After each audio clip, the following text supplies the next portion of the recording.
们好像天生的怕冲突，觉得有冲突就是关系不好，就是失败。慢慢的，好像就形成了一种习惯，说真话就等于麻烦，说谎就等于安全。以前我总觉得说谎就是不诚实，就是品质的问题，但现在看来，很多时候说谎更像是一种自我保护的机制，一种对恐惧的应激反应。为什么有时候真话就那么难说出口？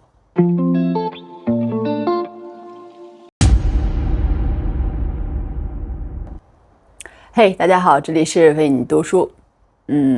我相信大家一个问题吧，你有没有过这样的瞬间，就是你的朋友托你办事儿，你心里想着，我真的没时间，嘴上却说行，没问题。说出去之后，心里有种怪怪的感觉，好像不太对。我以前呢，一直以为这就是人情世故。但这两天读《亲密谎言》第3章的时候，突然意识到，我们一直说的事故，会不会其实是某种恐惧呢？我是说，为什么我当时不敢说不？为什么明知道会给自己添麻烦，还是要答应？今天想跟大家一起翻翻这本书的第3章，当然不是想找什么标准答案。其实我觉得可能根本就没有标准答案，只是想跟大家一起看看那些日常我们习以为常的小谎言背后到底藏着什么样的心理机制。这样呢，也许能帮我们理解一下为什么有时候真话就那么难说出口。咱们先说说这本书吧，《亲密谎言》呢是心理学家苏珊·福沃德写的，第3章的题目叫说谎者的思维方式。这个题目我第一次看到的时候，其实内心是有一点抵触的，因为说谎者这个词一旦说出来，那你听起来就像是在给人贴标签。但当我翻开书呢，看了以后，发现不是这样子的。在这一章呢，作者用了几个真实的案例，比如说一个叫比尔的平面设计师，还有一个银行的副总裁菲尔。这些人不是什么坏人，他就是一普通人，就跟你我一样，都是普通人。但他们都有一个共同点，就是在某些时刻，他们选择了说谎话，而不是说真话。在这里呢，作者福沃德提到了一个概念，叫3C 恐惧。这3C 是哪3C 呢？一个是矛盾 conflict， 一个是冲突 confrontation， 还有一个后果 consequence。简单的说，就是怕心理纠结，怕跟别人吵架，怕承担不好的结果。我觉得这3个词挺准确的，因为仔细想想，我们说谎的时候，是不是多多少少的都在躲避这些呢？不过，我现在还在想，为什么是这3个词？为什么不是别的恐惧？也许等会儿我们聊完了书里提到的这些案例，我们就能找到一些线索。咱们先说书里边第3章里面有一句话让我停下来想了很久，我分享给大家。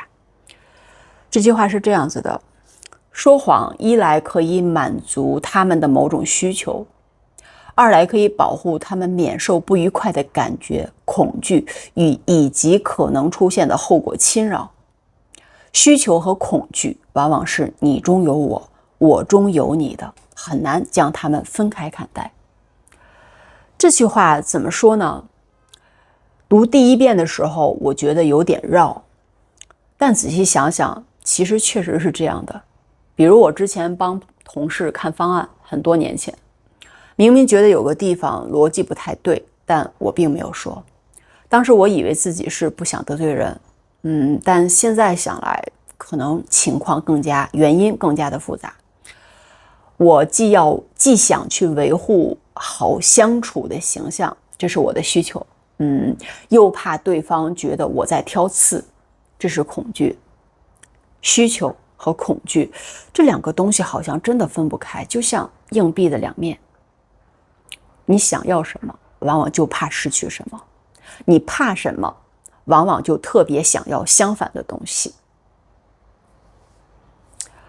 我还有一个做销售的朋友，上个月的产品延期了，但他没有及时告诉他的客户，一直拖着。后来聊起来，他说其实他并不是想骗人，他就是怕客户取消订单，也想保住他靠谱的这个口碑。那结果呢，可想而知，越拖越糟，最后他的客户生气了，订单也丢了。这几个例子就让我想到了一个问题，我们用谎言保护的东西，会不会恰恰是谎言最终伤害的东西呢？如果你也有类似的经历，因为想保护什么而选择隐瞒，最后反而伤害了想保护的东西，欢迎在评论区分享一下，我们一起想想这个悖论。书中呢，比尔还说了一段话，听了以后我觉得挺揪心的，还分享给大家。比尔是这样说的：父亲会告诉我，只要我说出真相，他就不骂我。可每当我相信他以后，他总会翻脸责怪我。然后比尔得出了一个结论：真相会让强者愤怒，会让我受到惩罚，会让我狼狈不堪。看到这里的时候，我突然想到了自己小时候的一些片段，当然不是什么大事儿，就是那种比如打碎了杯子，妈妈问是不是你打的，我说是，然后呢就是一顿教训，你怎么这么不小心一类的。如果我说不是，可能当时就没事了。慢慢的好像就形成了一种习惯，说真话就等于麻烦，说谎就等于安全。当然这并不是父母的错，他们也是按照他们认为的对的方式在教育我们，但这种早期的经验似乎真的会影响到现在。就是到现在了，我有时候面对权威，比如说领导啊、客户啊什么的，还是会有那种说真话可能惹麻烦的本能反应，哪怕对方看起来很开明，哪怕理智上知道坦诚是对的，但那种小时候的感觉还是会冒出来。这让我想到了一个问题，我们现在的沟通方式有多少是理性选择，又有多少是童年印记的延续呢？我不是说童年决定一切，而是这种影响确实存在。也许我们意识到了这一点，就是改变的第一步。我还在想，如果知道自己有这种怕说真话被责骂的底层恐惧，是不是可以在下次想说谎的时候，先问问自己，我现在是在和谁对话？是和现在的这个人，还是和小时候的权威呢？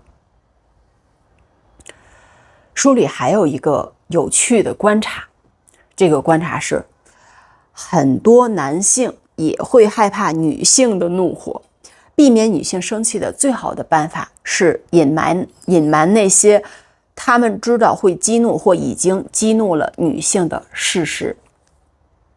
你看这样啊，我把这句话里的女性、男性去掉，换成人，就变成了很多人害怕别人的怒火，避免别人生气的最好的办法就是隐瞒会让对方生气的事实。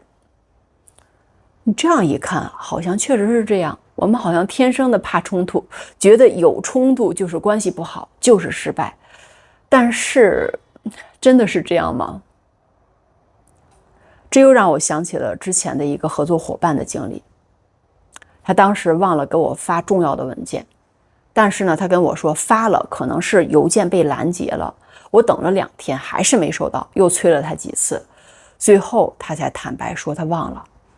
我当时确实有点生气，但主要是因为被隐瞒了，而不是因为他忘记发邮件这件事儿。如果他一开始就说对不起，我忘了，马上发给你，其实没什么大不了的。所以我们害怕的冲突和实际上会发生的冲突，可能根本就不是一回事儿。我们躲避的可能是想象中的冲突，而不是真实的冲突。大家想一想，这又让我想到了另外一个问题，什么是真正的和谐的关系？是没有任何分歧的矛盾，还是即使有分歧和矛盾，也能坦诚的沟通和解决呢？我觉得可能是后者，毕竟两个完全相同的人凑在一起也挺无聊的。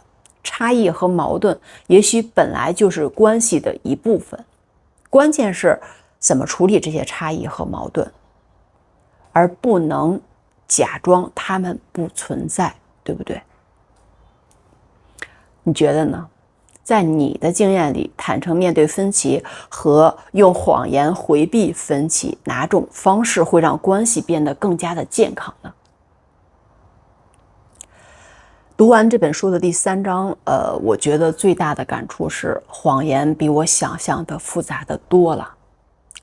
以前我总觉得说谎就是不诚实，就是品质的问题，但现在看来，很多时候说谎更像是一种自我保护的机制，一种对恐惧的应激反应。当然，这不是说谎言是对的，而是说，如果我们只是简单的谴责谎言，可能解决不了根本的问题。就像比尔的例子，如果只是告诉他说谎不对，他可能还是会说谎，因为那个童年留下的恐惧一直在那儿。所以我在想，真正的改变可能不是不要说谎，而是理解为什么想说谎，然后慢慢练习用其他的方式面对内心的那些恐惧。比如，我怕说真话会让对方生气，是不是可以先练习用温和的方式表达不同意见呢？如果我怕承认错误会被责备，是不是可以先找一些比较安全的关系练习坦诚呢？我现在还没有什么更多的成熟的方法，只是一些想法。如果你有过从习惯性撒小谎到相对坦诚的转变的经历，或者你现在正在尝试这种转变，欢迎在评论区分享一下，我们一起摸索摸索。还有一个想法，也许我们会需要学会创造一种氛围，让身边的人觉得说真话很安全。就像比尔的父亲，如果能真正的做到说真话不会被责罚，那比尔可能就不会形成那种恐惧的模式，对不对？今天呢，聊了这么多，我发现自己对诚实这个词有了不一样的理解。诚实可能不只是说真话，还包括理解为什么不想说真话，对自己诚实，也对别人的困难诚实。我想起了一句话，虽然不记得是谁说的了，大意就是说，真正的勇敢不是不害怕，而是害怕的时候依然去做该做的事情。那么，也许诚实也是这样子的，真正的诚实不是不害怕坦诚的后果，而是害怕的时候依然选择坦诚。当然这可能有点太理想化了。现实生活中，我们总要在完全坦诚和适度保护之间找一个平衡。关键也许是意识到这种平衡的存在，然后在每一个具体的情境中做出自己能承担后果的选择。我觉得这个话题可以聊很久，但是今天咱们先到这里。下一期呢，我们继续读《亲密谎言》第4章。第4章会涉及到更复杂的话题——反社会型人格。那一章的讨论不再是普通人的善意谎言，而是更系统的欺骗和操控。我觉得可能会很有挑战性，但也很有必要了解。大家记得关注我们的节目哦，我们下次一起思考，拜拜。